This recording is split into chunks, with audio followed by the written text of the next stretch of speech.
He's here. Everything was ready. The moment God had been waiting for was here at last. God was coming to his people, just as he promised in the beginning. But how would he come? What would he be like, and what would he do? Mountains would have bowed down, seas would have roared, trees would have clapped their hands, but the earth held its breath. As silent as snow falling, he came in. And when no one was looking, in the darkness, he came.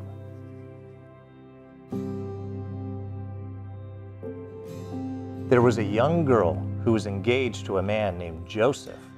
Joseph was the great-great-great-great-great-grandson of King David.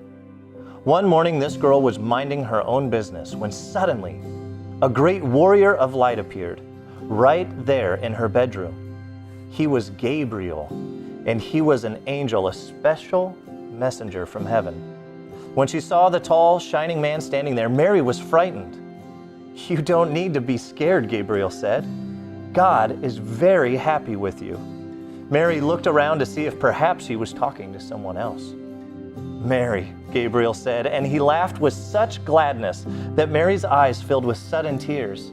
"Mary, you're going to have a baby, a little boy, and you will call him Jesus.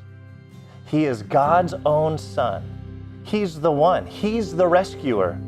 The God who flung planets into space and kept them whirling around and around. The God who made the universe with just a word.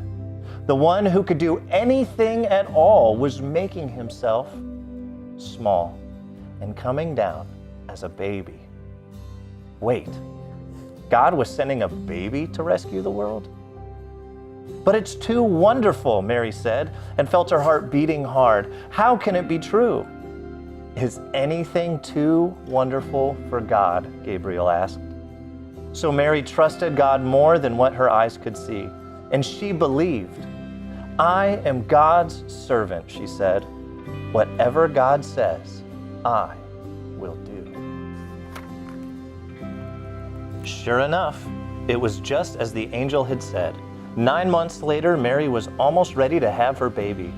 Now Mary and Joseph had to take a trip to Bethlehem, the town King David was from. But when they reached the little town, they found every room was full. Every bed was taken. Go away, the innkeepers told them. There isn't any place for you. I don't know why they had that accent. Where would they stay? Soon, Mary's baby would come. They couldn't find anywhere except an old tumble-down stable. So they stayed where the cows and the donkeys and the horses stayed. How do you think that smelled? Yeah, that would be pretty stinky. And there, in the stable, amongst the chickens and the donkeys and the cows, in the quiet of the night, God gave the world his wonderful gift. The baby that would change the world was born, his baby son. Mary and Joseph wrapped him up to keep him warm. They made a soft bed of straw and used the animal's feeding trough as his cradle. And they gazed in wonder at God's great gift, wrapped in swaddling clothes and lying in a manger. Mary and Joseph named him Jesus, Emmanuel, which means God has come to live with us. Because of course, he had.